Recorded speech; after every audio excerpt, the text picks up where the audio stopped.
Hi, I'm Nisha DeGaring, host of Good Things Utah, and I've been a longtime supporter of Todd's Belief Cast. I hope you find inspiration in the courageous stories shared by the amazing people Todd features on his show. The guests serve as shoulders for us to stand on, allowing us to see a little further and cultivate belief in oneself. Remember, you have the dignity and power to change. I encourage you to keep striving and believing in yourself. Enjoy today's podcast. I want to take a moment to express my heartfelt gratitude to the incredible sponsors of the BeliefCast podcast. First, Craig from Craig Swap & Associates. If you need an attorney, he's your guy. Trustworthy, compassionate, always there when you need him most. Next, Wasatch Recovery, the greatest university on the planet, transforming lives one day at a time. Sandy from Minky Couture, the creative genius behind the most comfortable blanket you'll ever wrap yourself in. Comfort like no other. The visionaries behind Thread wallets. These wallets redefine style and functionality. Dave Philippi from Micro Plus, pushing the boundaries of nanotechnology and scientific research to bring us cutting-edge supplements for optimal health. The Ralphs and the Debenhams, creators of Maury Nutrition and Calm. Because if you're struggling with sleep, feeling stressed, or can't focus, Calm is your answer. Special thanks to the award-winning pianist Paul Cardall for his beautiful music that brings inspiration to every episode. And finally, Gab Wireless, letting kids be kids and giving parents the peace of mind they deserve. Right now, Gab is offering $25 off any device to new customers with no contract required. That's $25 off any Gab smartphone or smartwatch. Just go to gab.com/belief. That's where you'll get the best deal. That's gabb.com/belief. Thank you to all these amazing sponsors for supporting the BeliefCast podcast and empowering us to continue spreading positivity and inspiration to the world. Today we have an amazing guest today. It's Christian Cox. Christian, thank you for being here. Hey, no problem, Todd. Excited to talk. Yeah, you guys are going to love his story and what he's been through. I had his wonderful wife on. Probably it's been a year now, I think. Yeah, well, I think or less than a year, maybe. I think like spring. Yeah. Was it spring? Yeah, it felt like it was so long ago. Yeah. Anyway, but she was wonderful. She's got a great company that she's doing. They have 6 wonderful kids. Is it 3 girls, 3 boys? 3 girls, 3 boys. Yeah. Yeah. Yep. Yeah. Congratulations. Every other too. That's the roll. Really? That's the wild part. Yeah. Dude, that doesn't happen too often. Girl right? to start and then all the way through. Right so. on. Well, that's amazing. So, a little bit about Christian. He's in the tech industry, and there's some things that led to him getting there. He's from West Bountiful. He played football. He's talented in so many areas. He's really big on his faith.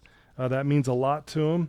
And then you also do commentary for Utah football on 97.5 The Zone. Yeah. Yeah. How's that? You enjoy that? I post NFL, I paired up with a guy named Hans Olsen who kind of got me into radio. And so there was a stint there I did with Jeremiah Jensen. We did some KSL TV that Hans and I used to do on Sunday nights, and then just kind of stuck with the radio game and do pre and post game. So if you're familiar with The Zone, it's owned by KSL. It's 97.5. You can hear all the pre and post game with me and Lloyd Cole. Yeah, that's awesome. So football's still in your blood. Yeah, it's fun to stay involved, honestly. When you I've been out for a long time, but it's one of those things that very connected. Morgan Scally was my first coach at Utah post-mission, and very close with Kyle. And Kyle Whittingham obviously has just changed, generations of lives of young men. Totally. And Sharif Shah is just a wonderful dude. Lewis Palick, all those guys, very well connected too. So it's fun to, talk about football pre and post game, and now they're moving to the Big 12. So it's be a fun year to talk about. Very cool. Well, I'm excited to learn more about that. But I think where we want to start is I want people to get to know you better. So tell us about where you grew up and how were you as a child, and a little bit about your family. Yeah. So my wife, Kamille, she'd give me a hard time because I'm the middle of 5 kids. Okay. And so I've got older siblings. My sister was 5 years older than me. My other sister was 4 years younger than me, Jess. And so I had 3 sisters and 1 brother. My oldest brother, he He loved to hunt. He loved to be outdoors. Yeah. That's probably like complete opposite of me. I'm not a hunter type person, and so I was kind of the middle child. But my family, you had to play instruments to actually play sports, and I was probably the only person who really played sports. But my mother sang in the Mormon Tabernacle Choir for like 20 years, and so did my grandpa. And so I ironically, when I was like in ninth grade, I decided to throw in my comp league baseball hat and my career in football. And I was like, you know what, I'm going to go try out for a play, because I had to sing to play sports. And I kind of liked it. And kind of randomly, in junior high, I landed a lead in a play called The Joseph and Mason Techler Dreamcoat. And I was Pharaoh, and this other guy, his name was Taylor. He was the lead. He was Joseph. His name's Kamille Frey. Okay, yeah. And ironically, we sang together, and Taylor's Camille's brother. And Taylor ended up becoming big in Hollywood and in New York. And so I didn't even know this at the time, but I Pharaoh has a scarf, and I threw it to someone in the stands, and it was ironically my wife. And so I was, you're young, you're 15, and I think she was like 13 or 12 at the time. But, you just never know how things kind of come together in life. And so we'll probably get to this when we get into the football things, but in post-mission. But, I grew up in a home where, I was taught how to work hard. I'd say my grandparents instilled a lot of work ethic.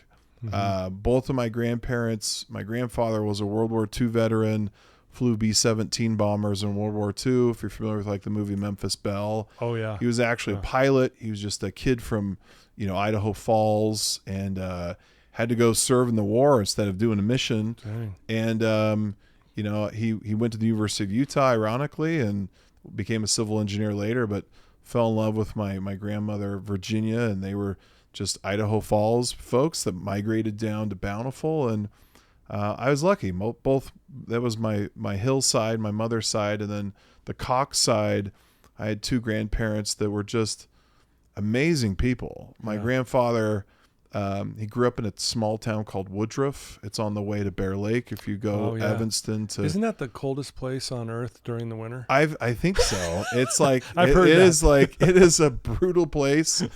But it's kind of interesting as I went back and read my grandfather's like history, like a guy that, he wasn't like, he had to work on the farm. He didn't have a major influence and faith and Jesus and being committed to the gospel and any of those things. Like, he actually wasn't active. He didn't go in his like youth. And as I look at it now, like, he ended up becoming one of these amazing stalwarts in the city of Bountiful, like a brick mason who worked with his hands and served in the military, served in World War II. And, anyone who knows Monte Cristo, that's the mountain between Pineview and Woodruff. And it's a way to, if you're up north, you sneak that way to go to Bear Lake. Yeah. And just a small town guy, and, instilled this work ethic, I'd say, in his posterity, possibly. And married my grandmother, who was a few years older, and her name was Zella. And this lady was just a ball of energy, like so joyful, was obsessed with like softball, the Yankees, and baseball, and, a female in the 50s and 70s and 80s. And she was a gal who would like shoot a gun or 30-06 out of a window, out of a Suburban, and would hunt. And that was like, she was from Woodruff as well. And so that's kind of like the basis of, as I look on, my grandparents, like, and they were very faithful people. And as I look at my childhood, like my parents, great people, and but not a lot of people in today's world have two sets of grandparents. Right. And I actually had two sets of grandparents really on the same road, Pages Lane and Bountiful, if you're familiar with the area, which most people up here are not, but like real close. And my grandpa, they served multiple, missions and taught people the gospel of Jesus Christ. And also my other set, they served, I think, 9 different missions. Jeez. And my grandfather was a surveyor for the Church of Jesus Christ of Latter-day Saints. And he gave his time, and they lived in Australia and Hawaii and Florida, but he was a surveyor. So his skills as a profession, he went and surveyed all of the landmarks. And so as a kid, I observed. I was like, why are they gone for a year? Right. And then they made it fun, because then the older cousins would be like, hey, we're going to Hawaii. We're going to go to Laie to go stay with grandma and grandpa. I was like, I was young. I was like probably 10. It's like, I don't want to go to Hawaii. And I didn't really know anything of it. But at the time, like they lived by doing. And so whatever your faith basis is, sure. I had a model as a young kid. My grandparents, they did, and they were involved in my life, and they, through example, they taught me what it's like to be Christ-like, and what it's like to actually, use and exude charity in all aspects of your life. And through them, I would say I learned faith, hope, and charity, and really important attributes, but sure, kind of a neat basis for as I look at my childhood, because now I'm older. I'm almost 40. So like I've been playing football for a long time now. Now I can have some context, but I think those were really important milestones that taught me, how to work hard, how to be given nothing. Also, like my grandfathers, they didn't have a choice. They had to go to war, right? Our generation, it's been many years, but like they didn't have a choice. They were enlisted in the army. They had to go serve our country. And so obviously the world, operates in cycles. And, if I look at my generation, which I guess I'm classified as a millennial, which I don't know if I agree with, because I'm more, I don't know. I don't know. That's a title, a label stuck on us, but they gave a lot to this country, and they also gave a lot to their families, and they were very resourceful. And now it's just a whole different time period. For sure. And so it's interesting how, as I look now, I'm like, I'm really grateful. I was really fortunate to have amazing siblings and grandparents, and, my mom and father were great. But like, I think that was kind of a model of, you had nothing. And I subconsciously, I didn't even realize this. Sure. I was given nothing. I grew up, I'd say, middle class or lower middle class in West Bountiful. And we were still so happy. My grandparents were happy, and they lived life, and it wasn't tied to things. It was experiences. And one real important thing my grandpa Hill taught me was every year he had a family reunion. And his family reunion his family got bigger and bigger and bigger. He'd go to a place. It was Bear Lake. And it was every summer. And so it was a place where everyone would get together and water ski and jet ski and boat.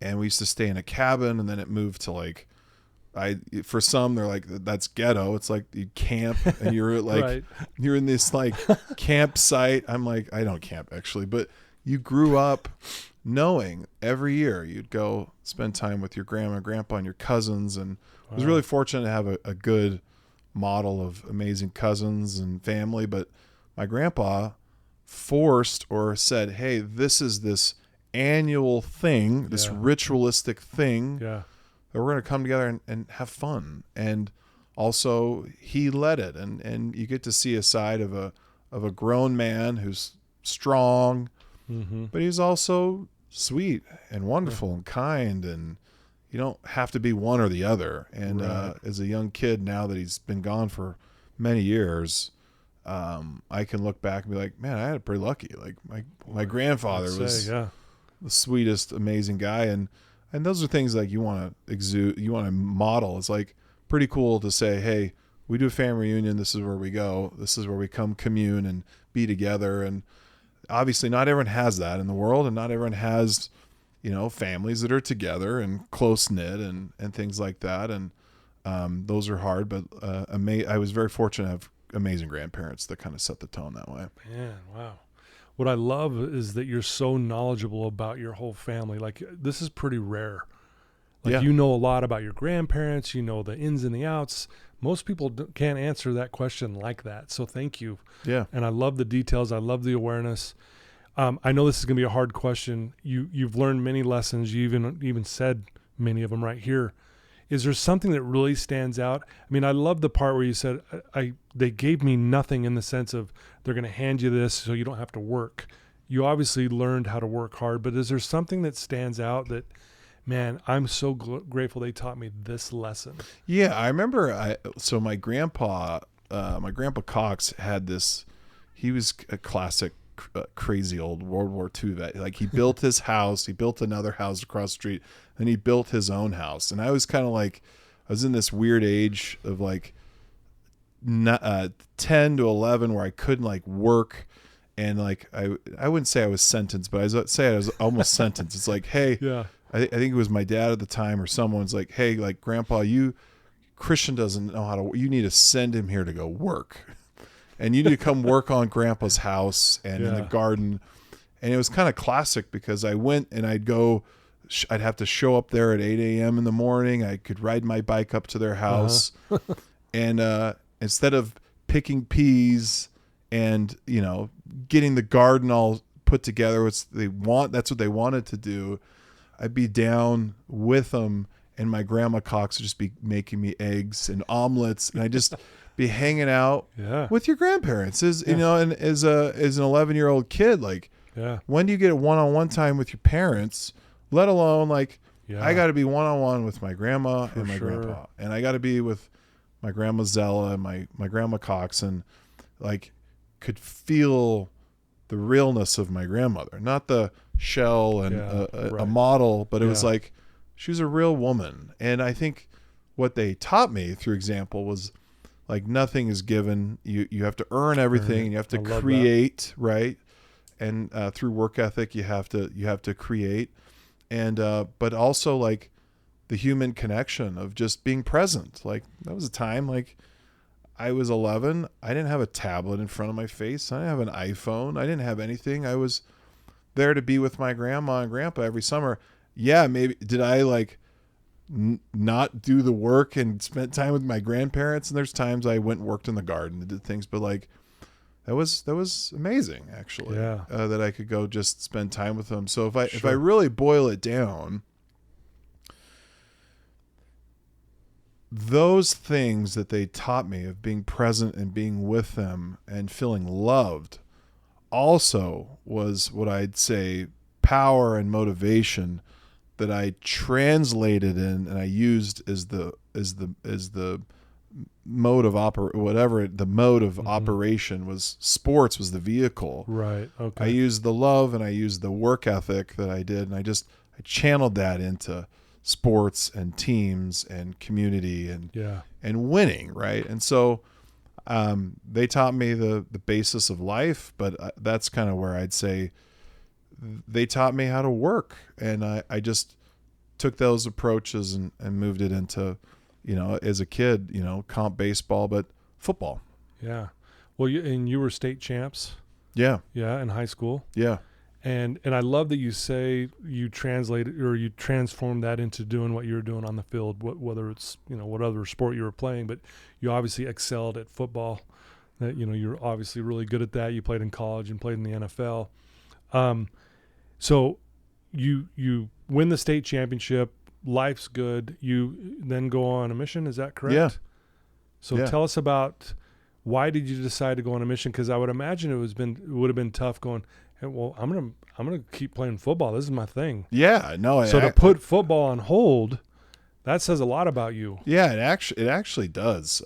It was, I was at Southern Utah at the time, and maybe it makes sense. I'll back up for a second to kind of please help understand the football side. Yeah. So what's interesting about, you can read bios, and bios are horrible to write. Oh, by the way, like, they're hard. Like, it's like, I look at it as like, I don't even I what I've done, it's like that those are great defining marks, right. but it's like, it's almost like the other half of the V. It's like, I'm interested in, where am I going to keep going? Like those things help me.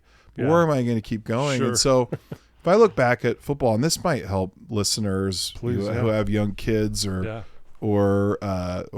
parents that are trying to help their kids, like I wasn't allowed to play football until I was 13. So I didn't start till later. Okay. And so like, if you look at Tom Brady actually didn't start playing football until he was in high school. He was a sophomore in high school. So I didn't do Little League. I didn't do all of that time. Okay. And as you look at, hey, we were state champs. We were back-to-back state champs at Bountiful. But like in the historical days in like the 2000s, early 2000s, there's a guy named Larry Wall who coached at Bountiful. I got to stop you. Yeah. So Larry Wall was my sophomore basketball coach. At Brighton? At Brighton. Yeah. And the reason why I'm pausing here, and I apologize, but I got to say this, a shout out to Larry Wall. He was, I can't even tell you, he believed in me so much that I decided to believe in myself. I don't know how to explain it. Yeah. Like he made me the man. Yeah. Like you are the guy out here, Todd. This is your team. You're the captain. I'm telling you, Larry Wall, and I wrote him this really long email. I don't know if I ever got to him several years ago, thanking him for his influence in my life. Yeah. So sorry, Larry Wall, man, that name means a lot to me, and he means a lot to me.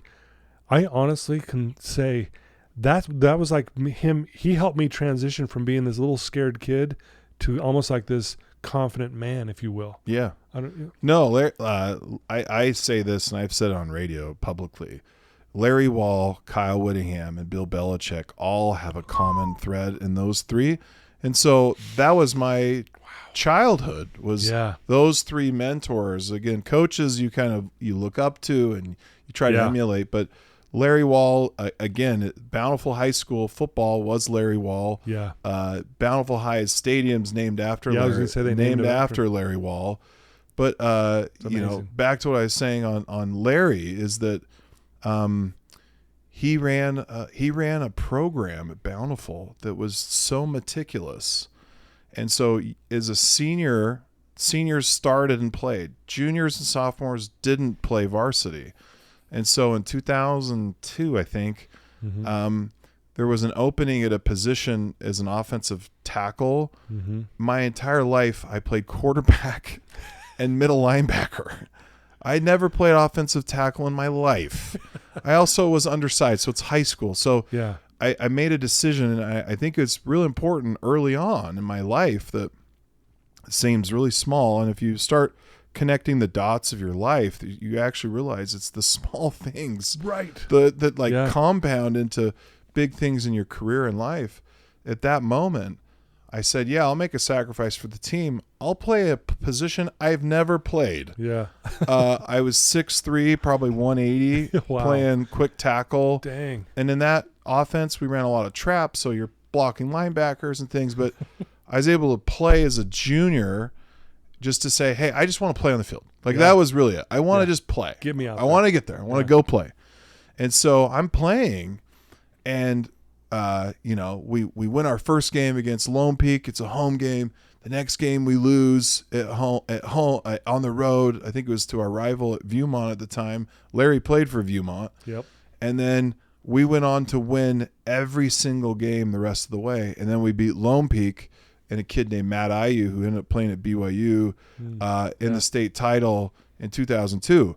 So fast forward the next year, there was only 2 returning starters that were the next year. Me and the left guard, a neighbor of mine. His name was Matt Baza, and then the whole team was new. Wow. So it was a new culture, new team, and Larry just had a way of running summer conditioning and getting the group ready for showtime. I still use some of the concepts that he taught there in summer conditioning in my business workings at Filvine, and how we look at things. And it's actually very similar to New England. It's actually very similar to my time at Utah. It's just wild to me. It's like I got so lucky with a wonderful coach. Right.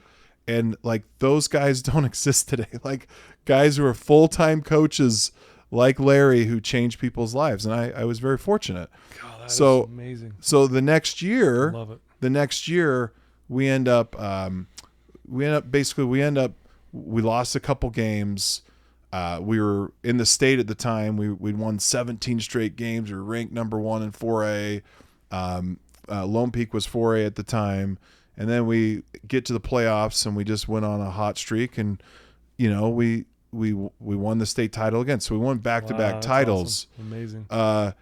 And at the time I played offensive tackle, and I played linebacker. And so I was first team All-State in both papers. That time you didn't have Huddle, you didn't have YouTube, you're not highly recruited. And really, like Larry, there was this guy named Gary Anderson who was at Southern Utah University, and Kalani Satake was down there, and Aaron Roderick was down there, and this guy named Gary Anderson, who's a very famous, well-known coach, who's had his success at Utah State, Utah, Wisconsin, went to Oregon State, but he offered me to Southern Utah. So if you want to think about life, sometimes life is about the people and the people and the doors that they open up for you. Yeah. And it's, I think, how the universe works. I think it's how the Lord works. I think it's how everything works, honestly. Yeah, right. And so I didn't have a lot of exposure. And so when I started my senior year of high school, I was like 195 pounds, had no tape of playing linebacker, because my junior year I played offensive tackle. I'm not getting picked up anywhere. And then my senior year I played both ways. And so I got offered a scholarship. Aaron Roderick and Kevin Clune offered me my first scholarship. Gary Anderson was the head coach. Yeah. A guy named Urban Meyer was at Utah. And so he took Gary to be the D-line coach in 2004. That team went on to win a Fiesta Bowl. And I was down with, hey, my head coach who recruited us, who were doing this thing at Southern Utah, he's out. And so this backs down to what you were asking about. Hey, like, mission and where should you go? Or that year, a guy named Braden Godfrey, who ended up being a great football player at Utah, he was down at Southern Utah. Another guy named Fesi Satake, who's the receiver coach at BYU currently, he was down at Southern Utah with me. Another guy named Mike Wright, who was a linebacker for the University of Utah during the Sugar Bowl, a good friend of mine, he was down at Southern Utah. And so went down there. I was a freshman, true freshman, and it was the fall of 2004. And so, like, legitimately, you didn't have iPhones. You had a CD player. Yeah. Like, this is like old school. You had T9 texting, and you're living in the dorms basically in there. And like, I never lived in Cedar City, and I just wanted to play football, right? Yeah. And I grew from 195, 6'3" to like 235 by the end of my senior year of high school. Dang. So I went in like as a true freshman, filled out, great linebacker, ended up playing quite a bit, played behind a guy who was a Colorado transfer, ended up playing the NFL, played for the Chargers, but had an amazing coaching staff, amazing ecosystem. And I had this decision to make, really, because that fall, like, I knew I wanted to go on a mission my whole life. That's what I wanted to do. It wasn't like pushed onto me culturally. I wanted to do that. But like, I was a true freshman. I was starting. I was on the road. I was playing against the North Dakota States of the world, Weber States, and all these schools. Yeah. And I remember the coaching staff was like, hey, like, you sure you want to go on a mission? And that was not Aaron Roderick. I'll just make that really clear. No, not Kalani. None of those guys. But are you sure you want to go? Yeah. And I was like, yeah, I knew for a fact. I knew in my heart I needed to go. Like, I needed to go do those things. And so, like, and maybe as I talk through this, might connect all of these dots, and this might be cathartic, really, is I knew I had to leave. And so there was no, like, if or when. Yeah. Or I might stay, or I was on the fence. Like, I had to do it. And so I got my mission call. I ended up going to Brazil. I went to a city called Porto Alegre in Brazil. They just dealt with a lot of flooding, but it's in the very south corner. I'll get to the story of why that matters later in the NFL. But I went, and I knew I needed to go. So I went on my mission, and I was in the MTC directly in Brazil. And so, like, for me, it was never a question. Yeah. I knew I needed to go. And so, and I can kind of take you down, or we can take this where you want to go. But, like, I think what was really important is I knew I was going to Brazil. I knew I was leaving. But I was in this, like, weird position where I was alone by myself with 5 roommates. Right. So, like, no one's monitoring me. No one's watching what I do. Yeah. I'm in control of what I do. I'm in college. We didn't have a private jet. We didn't have a commercial jet. Like, right. When we had to go on the road, like, where was the closest airport to Cedar City? Yeah. It's Vegas. Yeah, Vegas So at that time. Yeah. you're traveling a bunch. You're on the road. And it was interesting because, like, I'm really grateful. I had choices to make. And I remember just being like, I am going to make them for me. Not because of my parents. Not because of my grandparents. Mm-hmm. This is what I want to do. And so, like, I remember waking up and, like, going to church on my own and going and sitting in a meeting and sacrament meeting when I could. And because we were gone a lot. Like, you'd fly, you'd drive on a Thursday, get to Vegas, fly to the destination on Friday, play a game Saturday, get on a bus, fly back to Vegas, bus all the way back, get in at 3 a.m. And that was FCS life, right? Yeah, wow. And so, and I look at that time and I'm like, that's so great. It's a really important chapter of the book because everyone's like, how is it like at Utah? How is it like in the NFL?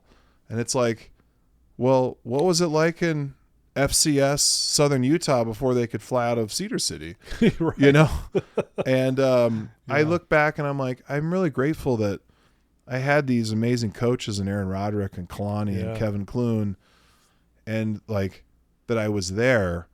But that's actually where the story started to shift because I ended up leaving on my mission. And so I went on my mission and I went directly to Brazil, and Aaron Roderick and Kalani both got jobs at Utah. And so Urban Meyer had left, Kyle had taken over full time at Utah. And so he's building his staff. And so I went on my mission and I was, like, full bore into the work. Like, I wanted to learn about, you know, teaching the gospel. And one of the first people I met, ironically, in the MTC in Brazil, his name was Elder Whittingham in the MTC. And so I remember being in there and we're playing volleyball against each other and we're, you know, just going through the MTC eating beans and rice, and you're in downtown Sao Paulo. It's 20 million people and it's, like, quite insane. But I remember as we both were going to our separate destinations, he was going to Brasilia, if I'm not mistaken. I was going down to Porto Alegre. So Brazil is, like, bigger than the United States. It's massive, like the Amazons and Brasilia, the capital. And I'm in this, like, you know, Rodizio Grill type place where they, like, churrasco and cut you meat, and it's cowboys and chimarrão is what they call it. But I remember looking at him, and this was, like, a really important moment in my life.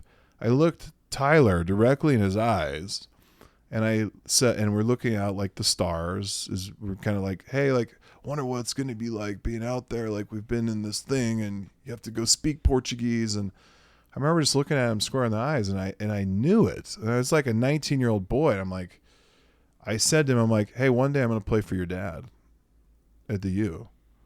And I knew it. I knew it. You just knew it. Yeah. I knew it. And I can't explain it other than I knew it. Yeah. And then all of a sudden we were at different places. I didn't talk to him till he walked on at Utah my junior year. So, like, it took a long time since I had seen him. But I went out and I worked and I worked and I worked. And, like, the moments of the time in Brazil is actually where I met Jesus, really, if I really think about it. Like, I learned to understand, like, the Holy Spirit and the Holy Ghost and how the Lord communicates with people if you're penitent and you're really blocking out the world's a very noisy place. You have to, like, pull yourself away and retract yourself from the world to hear his voice. It's really hard to get through, you know? Yeah. And I remember being on my mission and learning what and who Jesus was. And I learned him and learned about him in a foreign language. I didn't learn it in English. I learned it in a foreign language. Which is amazing. So even more a point of that God loves all of his kids somehow. By some miracle, he knows all of them intimately. I don't know how, still never will. Yeah. But I learned it through a foreign language, and I could hear it, and I could feel it, and I could read it, and it wasn't in English. It was in Portuguese. And so I had a moment where my mind and my heart started to shift and change, and like nobody's perfect. You go through ebbs and flows of physical strength, mental strength, spirituality. I look at them in triangles, and you're always trying to evolve and continue to get better. But at that moment in time, like, so instrumental. And in those 2 years, like, you didn't have phones to communicate. I didn't know what was going on in the football world, but I said those words when I left, and I didn't think about it until I got emails at the end of my mission where it's like, hey, are you coming back to Southern Utah? We have your scholarship. We're excited for you. Come back here, come play. And on the other side, I got Aaron Roderick, who's writing me emails. He's like, hey, we're so excited. We want you to come walk on at Utah. Come be a preferred walk-on. Come earn your keep. And I'm like, okay, well, I said those words from a window. Yeah. But like logically to the world, it's like, why would you financially do, like, your parents aren't in a financial position. Like, you need to go take scholarship money. Like, right, yeah. You need to go do logical. You need to go do the logical pros and cons list. You got to go do that. Right. And for me, I look at all of the amazing decisions and all of the bad decisions, but all of the great decisions in my life that have ever happened to me. They've all happened sometimes when it defies all logic. Yeah. Yeah. And sometimes our brains were so pragmatic and we want the list to justify why I do things or justify that this is the right choice. Right choice for you might not be the right choice for this person. Right. And the right choice is determined by you being in tune with the universe. I'd say it's God, right? That the God would be guiding you. And I got home from my mission. And I remember speaking clearly, and it was kind of naive faith, and I actually kind of missed that guy. Of like naive faith to say, oh, I have a big decision to make. Where should I go to play college football? Where should I go to school? And I remember thinking, I'll just go to a temple. I'll go to this building on the top of the hill in Bountiful. There's like a big white building. I'm like, all right, I'll go to the tree of Moses up here, the burning bush. I'll go up there and I'll get an answer. I really thought that. I was like, I'll get an answer. And I remember sitting up in the building, and for some who've experienced it, some who haven't, I remember sitting in a chapel, and two guys came and sat behind me, and they were the two guys who were on the state championship team my junior year, who knew me. One had already walked on at Utah. One had already experienced it. And so we go through an endowment, we sit in a celestial room, and they came and found me, and he told me all the things I was worried about. His name was Matt Binks, dear friend of mine, good dude. And he said, you can do it. You can walk on at Utah. You can do it. You can do it. So the same thing that you said with Larry Wall having belief in you. Oh, yeah. It came from someone else, someone I respected, someone that said, hey, you can do it. Lo and behold, I had a buddy, Mike Wright, who walked on at Utah, and another buddy named Braden Godfrey who had walked on at Utah. And they became scholarship players. And so I already had these two guys in front of me. I'm like, I'm as good as them, I think, or better, right? I can go do this. And so I have that experience, and I wrote immediately. I was like, hey, Gary Anderson, hey, A-Rod, I'll be there. So I got home on like the 29th of December, and I was on campus at Utah, winter conditioning, January 5th. Wow. So that's incredible. When I left on my mission, I was 100 and I was 235 pounds, 6'3", strong. I got home. I was only 195 pounds. I was skinny. I walked everywhere. Yeah, you're losing all the weight. I was just this lean, blonde-headed kid because, Brazil's other side of the equator. So January is brutal hot summer. Christmas is melting hot. And I remember sitting next to my buddy, who's a dear friend of mine now, is Paul Kruger. And Paul Kruger, for anyone who knows, you go look him up. He looks like Hercules. He was like 6 foot, massive, 6'4", striking. And it was the first day at Utah. I sit next to him, and he goes, "What position do you play?" And I'm like, "I'm a linebacker." And he goes, "You look like a receiver."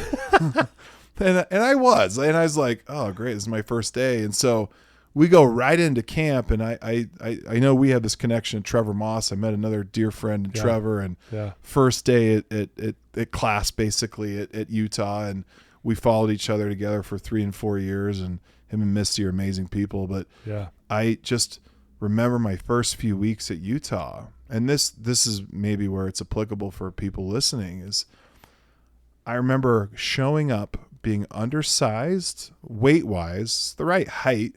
Yeah. My old self was strong and just ripped. When you go try to play at D1, there's this psychological game. It's psychological in high school, like you mentioned, but there's, can I actually do this? And I remember the first 2 weeks just showing up and throwing up every day at weight conditioning and the running. Jeez. It's the middle of winter. Yeah. We're in the Mountain West, so we didn't have a ton of money like the Pac-12 is given now, and it's one of those things that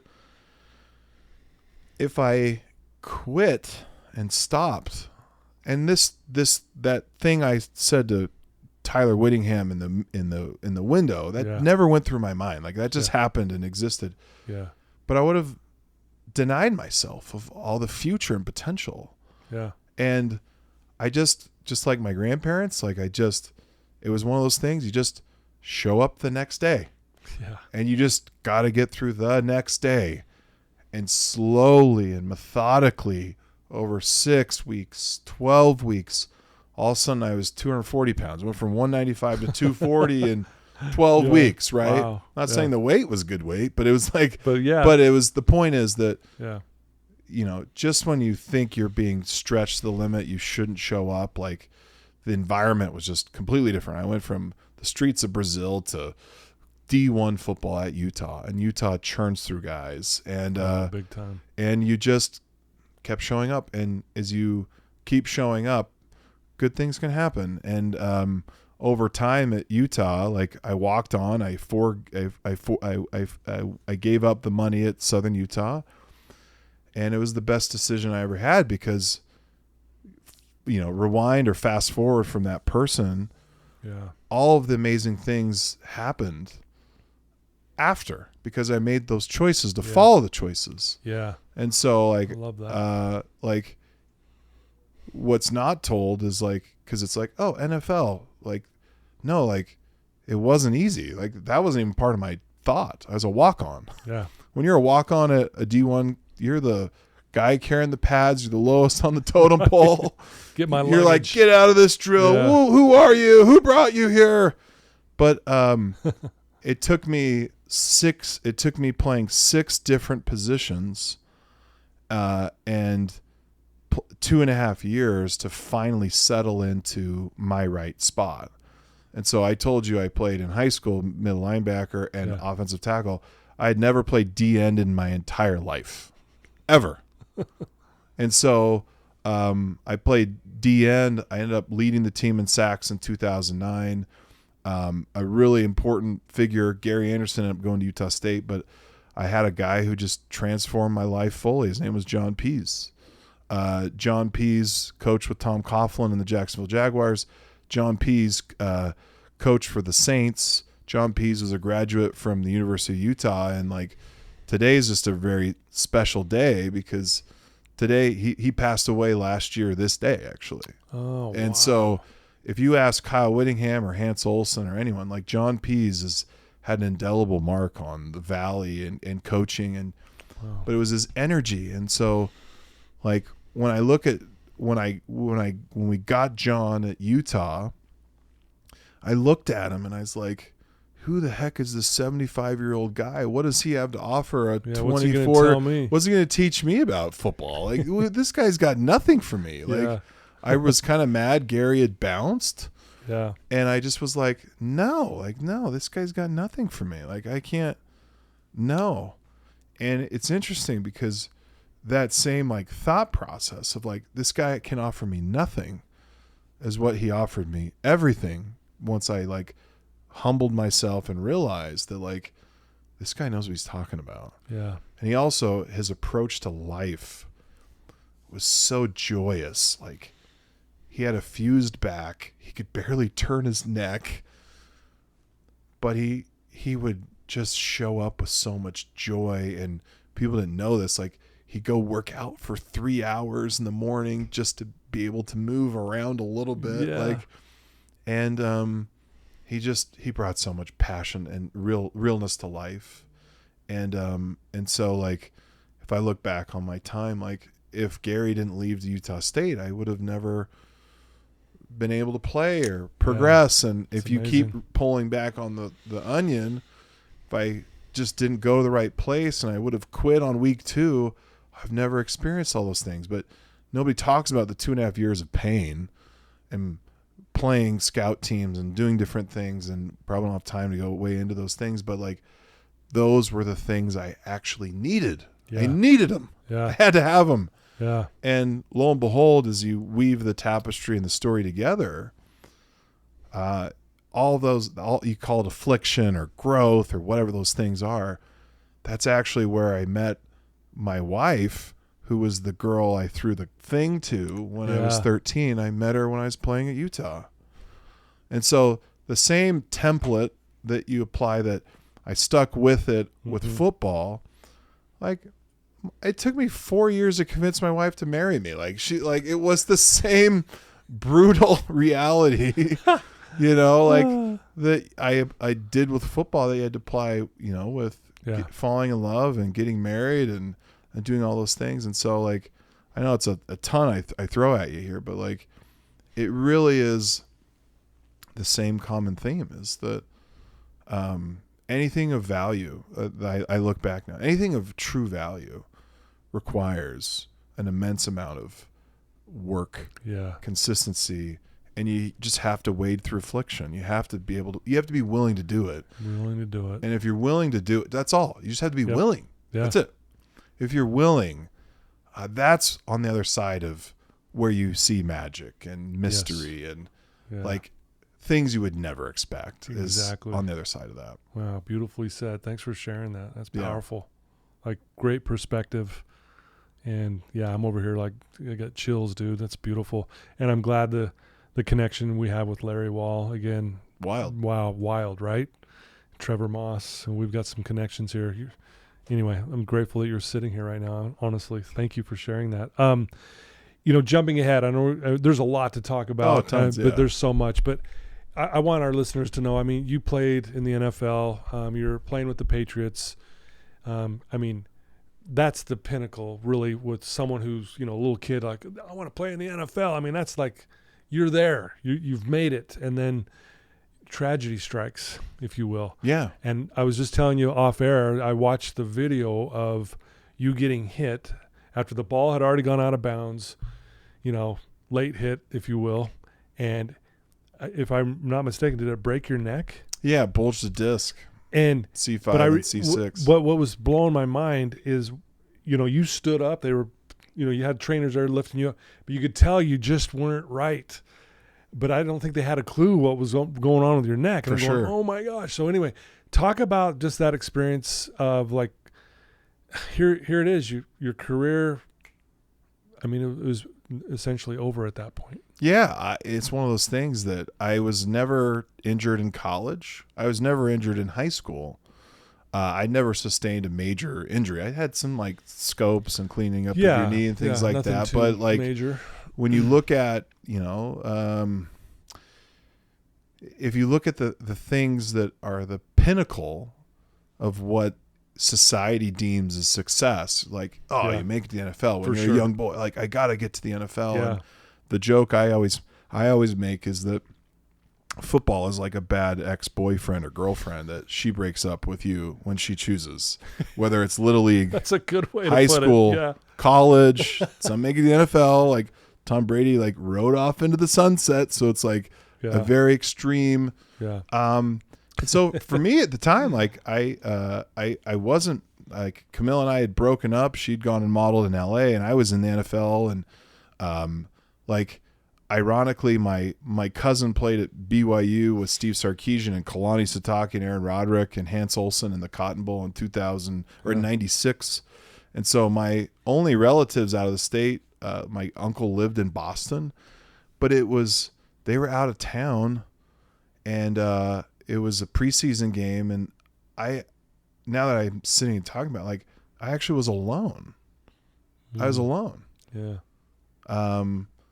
I had a dear friend who flew out. His name was Mason Turville, who was there, and some other folks. But like, I got injured alone, and I'd never been hurt ever in my life. And I can easily go back and say, "Oh my gosh, woe is me!" But like, it was one of those things. I knew something happened.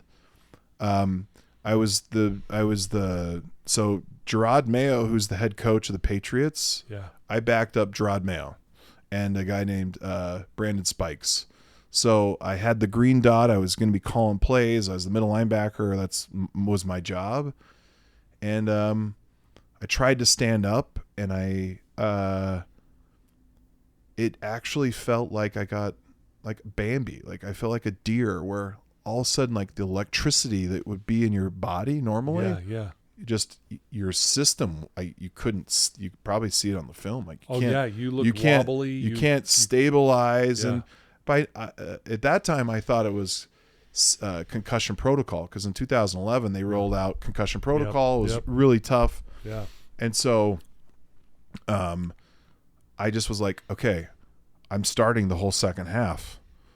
I gotta just make sure they know I don't have a concussion, and I'll just go right back in. I'll be fine. Like, that was my thought process. Like, it's my opportunity. All of those years. Yeah. I'm like, I gotta make the roster. I'm undrafted. Wes Welker was undrafted. Julian Edelman was a late round draft pick. Patriots are perfect. I'm like, just get me in. And it became very clear when they took my helmet, and I was just like, okay, well, it's done. Today I'm like, okay, I won't make it this one. But the survival mentality was, oh, we're on the road against Tampa next week. Let me get an MRI. I'll be just fine. I'm like, I'm good. I'm feeling fine. I can't feel my fingers. They're a little numb, but I'm fine. I'm good. And then they went and did an MRI, and they're like, hey, like, you need to go see a spinal surgeon. You need to go see a doctor, and they need to give you a real diagnosis. And I was like, no, like, I got to get a second opinion. This is a doctor from the Patriots. I don't know. Like, do you want to I'm undrafted, so I'm like low on the total. You just want to move on from me. Right. And I went and got a second opinion, and then I got a third opinion, and it was like very clear. It's like, hey, you have a bulge in C5 and C6. You need to get a fusion, and it was the same surgery as Peyton Manning's fourth neck surgery. And at that point, like, it was really clear that I was like, all right, well, I don't have a choice, you know? Yeah. Like, I was alone too, and I was at my uncle's house and ended up having surgery, and had a neck. It was just, and I haven't really ever talked about this, honestly, so I apologize, but I hope that's okay. But I just was in this neck brace, just sleeping, and this physical body that was just in prime condition was broken, prime condition, just, it was broken. And so, like, how I got through it, honestly, like,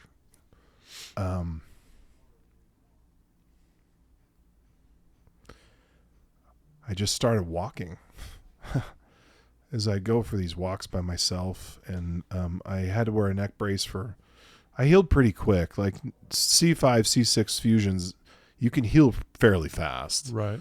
But I go walk this like old colonial cemetery by my aunt and uncle's house in Walpole. And it was just, I just would walk, and there wasn't iPhone music in my ears. I just walked. Yeah. And the point was, I was like, I just got to get healthy, and I'll get back in the facility, and we'll see next year, and all those things. And I've never really processed or thought about it. Like, I just was very alone in where you would think the shiniest object and the best, the 3-time Super Bowl.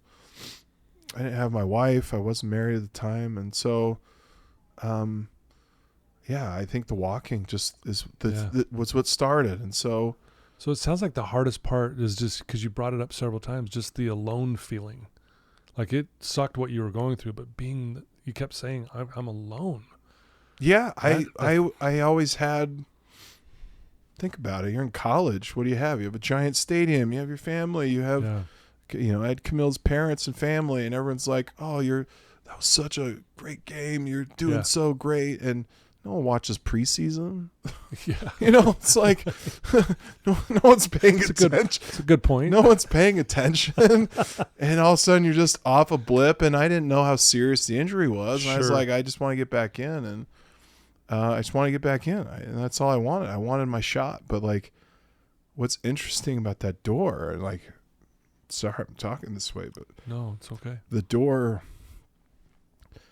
door was always open. Like, here's these doors that are open. It was like the first time actually ever in my life where it wasn't the door I was supposed to be in. The door was not like, hey, find the next one. It was a wall. It was bricked. Like, I remember being in an elevator with Tom Brady. It was like day 2. And I remember just going up the elevator with him. I'm like, hey, Tom, kind of random. I served a Mormon mission where your wife's from, Giselle, in Porto Alegre. I served there in there. He's like, oh, you lived in the Rio Grande do Sul. We love it down there. And this is obviously before their divorce. And sure. But it's like all these weird, like those small things. Mm-hmm. Yeah. And, all come together. And he built a business, TB12, with Guerrero, who was a guy who lived in Alpine.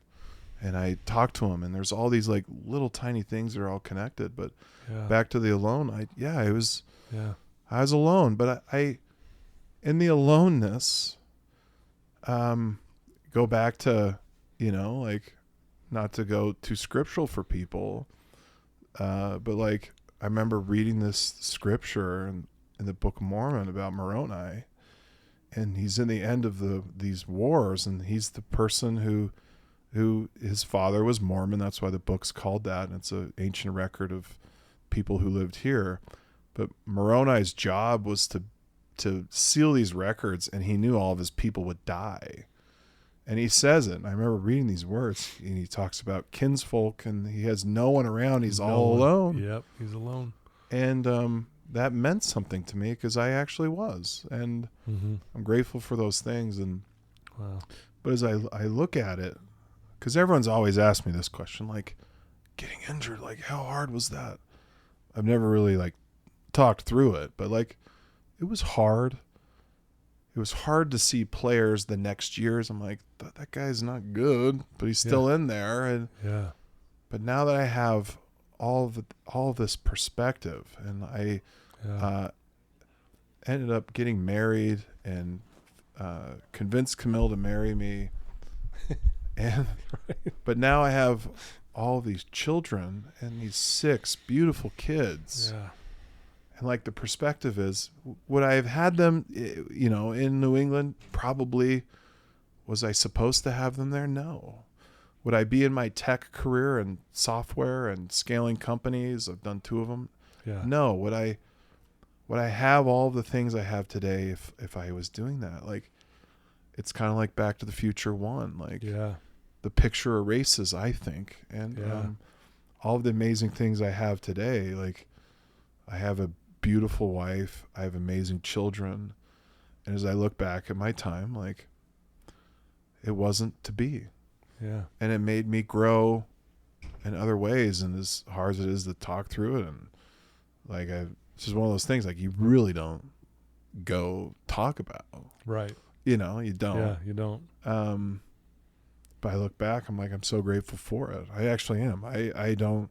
Yeah. I would, if I had to go through getting my neck broken again to have what I have, I'd do it again. Do it again. I wouldn't change it. And that sounds insane, I know, but like, I wouldn't change it. Yeah. So no, I love that. Thank you. And thanks for being vulnerable and for sharing that. I appreciate it so much. I think that's what my listeners love, by the way. Thank you. And we all needed to hear that today, by the way. I agree with you, because I wouldn't be talking to you right now had I not taken a drink of alcohol when I was 11 years old that led to 10 years of addiction. So I'm grateful for it. Wouldn't change a thing, because I get to talk to you today. yeah. Because that never would have happened. Honestly, I went through hell, but here I am with you. So I'm so grateful for this moment. So thank you for sharing, man. Your story is fascinating. As you know, I think the world of your wife. You have beautiful kids. We have mutual friends now, which is really cool to connect those dots. If I want to ask you this question here, to kind of wrap things up. If there, and you've already said some great things, but if there's someone listening right now, Christian, to you, they're on here listening, and they're struggling, and they're in a dark place, and they're just they don't know what to do, what would you tell that person right now? Yeah, it's deep. It's a deep one. If you listen to what we just talked about, I'd say start walking. Wow, love that. And start walking. And you could take that a step further and walk with him. And if you want to get out of true darkness, start physically walking and walk with him. And as you do that, like, that's the only antidote to this world, in my view. And it's the only thing that's ever healed my wounds physically and spiritually and me. And I know it's controversial in today's world to talk about faith or religion or God, Christ or Heavenly Father or God, but like, I need to take my own. As you talk through it, it's very clear, like, you need to start walking.